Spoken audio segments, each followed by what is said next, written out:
বিভিন্ন ঋণ কর্মসূচির আওতায় এ পর্যন্ত প্রায় 11 লক্ষ যুবক 2,700 কোটি টাকার বেশি ঋণ পেয়েছে।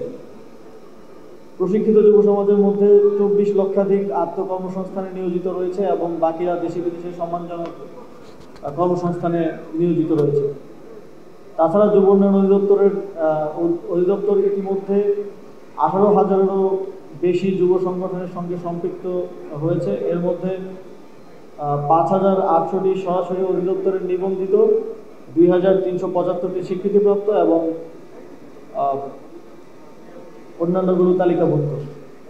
এসব যুব সংগঠন সচেতনতা বৃদ্ধি, দুর্যোগ মোকাবিলা, ত্রাণ বিতরণ, পরিচ্ছন্নতা অভিযান, টিকা প্রদান, রক্তদান সহ বিভিন্ন সমাজসেবামূলক কার্যক্রমে অগ্রগণ্য ভূমিকা পালন করে আসছে। এছাড়া যুব সমাজের স্বার্থে সরকার বিভিন্ন প্রকল্প বাস্তবায়ন করছে, যার মধ্যে উল্লেখযোগ্য বায়োগ্যাস প্ল্যান্ট স্থাপনের প্রশিক্ষণ সংক্রান্ত ইমপ্যাক্ট প্রকল্প। ওয়ালটন এখন দেশের সীমানা পেরিয়ে পৌঁছে গিয়েছে 50টিরও বেশি দেশে। ওয়ালটন, ঘরে ঘরে বিশ্বজুড়ে। ভ্রাম্যমাণ আইসিটি প্রশিক্ষণ, ফ্রিল্যান্সিং প্রশিক্ষণ প্রকল্প, যানবাহন চালনা বিষয়ক প্রশিক্ষণ।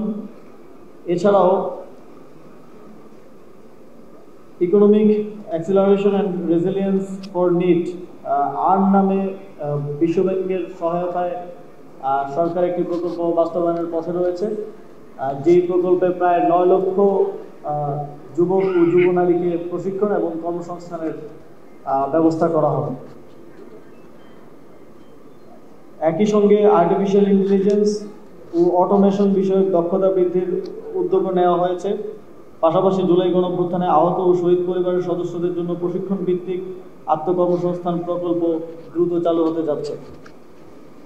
তবে সরকারের একার পক্ষে দেশের কাঙ্ক্ষিত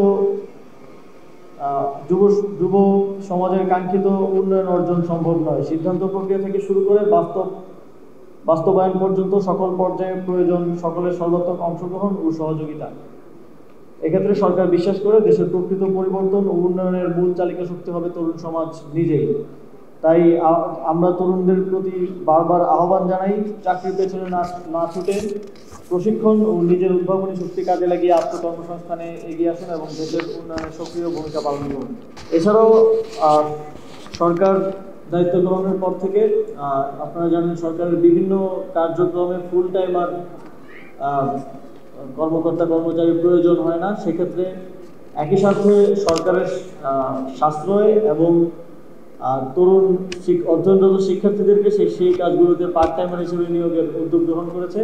ইতিমধ্যেই আমাদের ট্রাফিক কার্যক্রমে শিক্ষার্থীরা পার্ট টাইমার হিসেবে যুক্ত হয়েছেন এবং এর বাইরেও আমাদের যে অটোরিকশা চালকদের ট্রেনিং কার্যক্রমে ট্রেনার হিসেবে অধ্যয়নরত শিক্ষার্থীদেরকে যুক্ত করা হয়েছে এবং আরও অন্যান্য জায়গায় আমরা দেখছি আরও কীভাবে অধ্যয়নরত শিক্ষার্থীদেরকে পার্ট টাইমার হিসেবে কর্মসংস্থানের সুযোগ তৈরি করা যায়।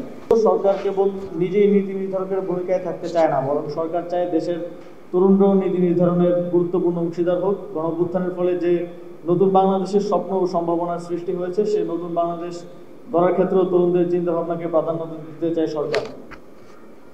সরকার তাদের কথা শুনতে চায়, তাদের দৃষ্টিভঙ্গি জানতে চায় এবং তাদের চাহিদাকে বুঝতে চায়। এই উদ্দেশ্যেই যুব উন্নয়ন অধিদপ্তর দেশের 10টি বিশ্ববিদ্যালয়ে পলিসি কম্পিটিশন আয়োজনের উদ্যোগ নিয়েছে, যার মাধ্যমে তরুণদের চিন্তাভাবনা ও প্রস্তাবগুলো রাষ্ট্রীয় নীতিতে অন্তর্ভুক্ত করার চেষ্টা করা হবে।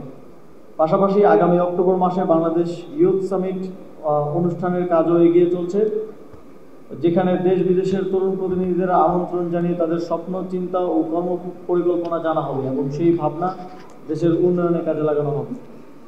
সম্মানিত সুধী, প্রতি বছরের ন্যায় আজও 16 জন কৃতিত্বপূর্ণ যুব ও যুব সংগঠককে জাতীয় যুব পুরস্কার প্রদান করা হয়েছে। যারা এই অত্যন্ত মূল্যবান পুরস্কারে ভূষিত হলেন তাদের সবাইকে আন্তরিক অভিনন্দন জানাই এবং আশা করি তারা দেশের সেবায় অবিচল থাকবেন এবং দেশের যুব সমাজের জন্য অনুপ্রেরণা হয়ে থাকবেন। আমি দৃঢ় বিশ্বাস করি আমাদের যুব সমাজ দেশপ্রেম, মানবতা, নৈতিকতা ও বিজ্ঞান মনস্কতায় উজ্জীবিত হয়ে দুর্নীতিমুক্ত ও বৈষম্যহীন নতুন বাংলাদেশ গড়ে তুলবে। যেমন করে জুলাই গণঅভ্যুত্থানে নেতৃত্ব দিয়ে দেশকে স্বৈরশাসন মুক্ত করেছে, তেমনি গণঅভ্যুত্থানের বাংলাদেশ অর্জনেও তারা পথ প্রদর্শক হবে।